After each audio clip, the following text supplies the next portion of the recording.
कोटी ब्रह्मांड नायक राजा श्री स्वामी समर्थ महाराज की जय।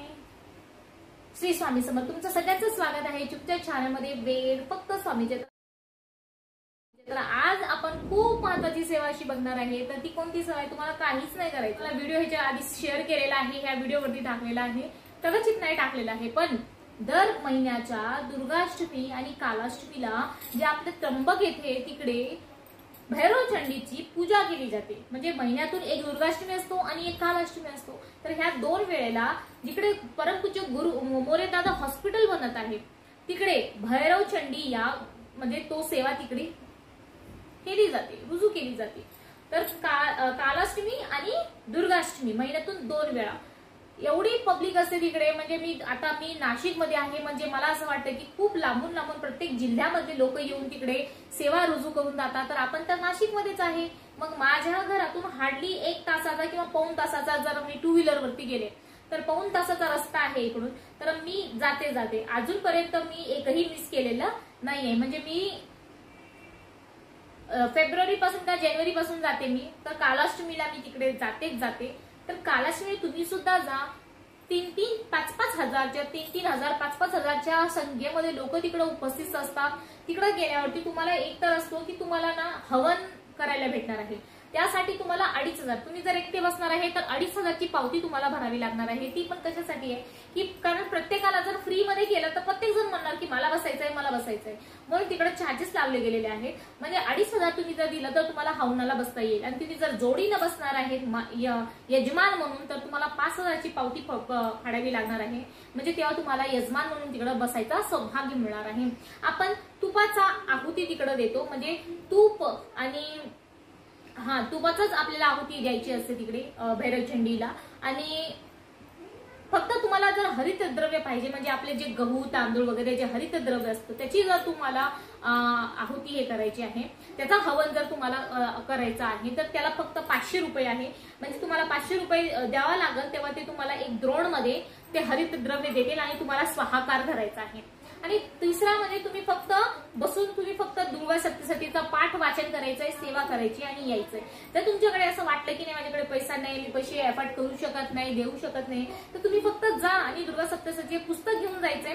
तिकडे गेल्यावरती खूप लांबून लोक येतात तिकडे सेवा करायला। प्रत्येक जिल्ह्यावरचे लांबचे औरंगाबाद जिल्हा, लातूर जिल्हा, बीड जिल्हा, परभणी जिल्हा असं लांबून येतात। म्हणून सगळ्यांसाठी तिकडे नाश्त्याची सोय असते, चहाची सोय असते। म्हणजे 10 ते 12 वाजेपर्यंत जेव्हापर्यंत सेवा चालू होत नाही तोपर्यंत तिकडे आधी नाश्ता उपमा दिला जातो, एकदम टेस्टी असतो उपमा दिला जातो। आणि त्याच्यानंतर चहा म्हणजे ब्लॅक टी दिली जातो तिकडे आणि सेवा चालू होतो। नंतर मधामध्येच मग तुम्हाला केळी देतील, परत आधी चहा द्यायचे म्हणजे ब्लॅक टी, त्यानंतर मग आता जसं उन्हाळा खूप जास्त होतं म्हणून मग ताक दिला जातो, ताक देतात, मग नंतर केळी देतात, 2 केळी देतात। परत येताना आपल्याला खिचडी असं प्रसादाचा नैवेद्य तिकडं भेटतो। तर हा तिकडचं हे आहे, म्हणजे थकून जातात म्हणून थोडा वेळाने आधी गेल्यावर तुम्हाला उपमा वगैरे देतात। परत थोड्या वेळाने जेव्हा थोडं अर्धा झाला आपली सेवा त्यावेळेला मग तुम्हाला ताक प्यायला दिला जातो। त्यानंतर थोडं संपलं की मग केळी आणि मग येताना आपल्याला खिचडी दिली जाते। असं प्रत्येक म्हणजे मी दिंडोरी गुरुपीठला पण गेलेला आहे, तिकडं पण मी सेवा केलेली आहे। म्हणजे स्वामींच्या ह्याच्यामध्ये आहे की त्या तुम्हाला तुमची पण ते काळजी बरोबर घेतातच। त्याच्यामुळे असं तुम्ही गेल्यावर आणि तिकडं खूप चांगलं असं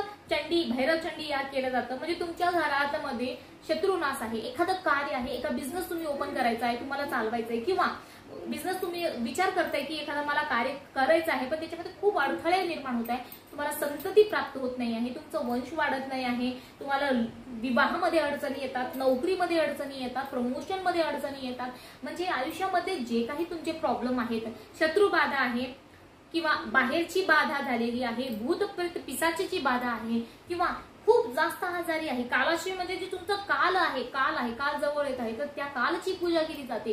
म्हणजे खूप मी जेव्हा पहिल्यांदा गेले होते तर असे लोक होते जे व्हील चेअरवर आले होते आणि पूर्ण म्हणजे एक साइड झालेले होते, त्यांना मे बी ना लकवा मारलेला असेल, अशी पण लोक आले ते। कालाष्टमीला अशाच लोकांची सुद्धा म्हणजे तिकडं त्यांना सुद्धा ते खूप चांगलं असतं, कारण आरोग्यासाठी ती पूजा खूप चांगली असं ताकद देते। आणि आई लक्ष्मीची पूजा म्हणजे आई म्हणजे जे आपले देवता आहेत ते सुद्धा त्यांना प्रणाम करायचे युद्धावर जाण्याच्या आधी. म्हणजे आई म्हणजे शक्ती देतात, ते सगळ्यांना शक्ती देतात. ती सहनशक्ती असो, मानसिक शक्ती असो, शारीरिक शक्ती असो, भावनात्मक शक्ती असो, कोणतीही शक्ती असो, आई भगवती आपल्याला शक्ती देते, संतती देते, मोक्ष देते, आरोग्य देते, आयुष्य देते, बुद्धी देते, सगळ्या प्रकारची ते आपल्याला चांगल्या गोष्टी पुरवतात. त्यासाठी आई लक्ष्मीची, आई भगवतीची आपण पूजा करतो.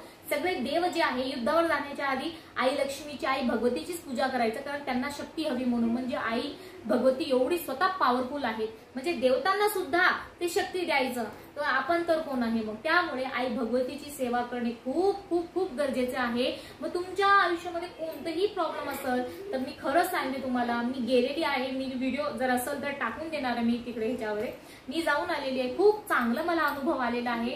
तुम्ही सुद्धा अनुभव घ्या. त्याच्यामुळे जर शक्य झालं तर कालाष्टमी आणि दुर्गाष्टमीला हमखास नाशिक येथे जिकडे त्र्यंबकेश्वरला जातो ना आपण, फक्त 1 या 2 किलोमीटर लांब आहे त्र्यंबकेश्वर, त्याच्या आधीच आहे आपले परमपूज्य मोरे दादा यांचं हॉस्पिटल तयार होत आहे, तर तिकडे ही पूजा केली जाते.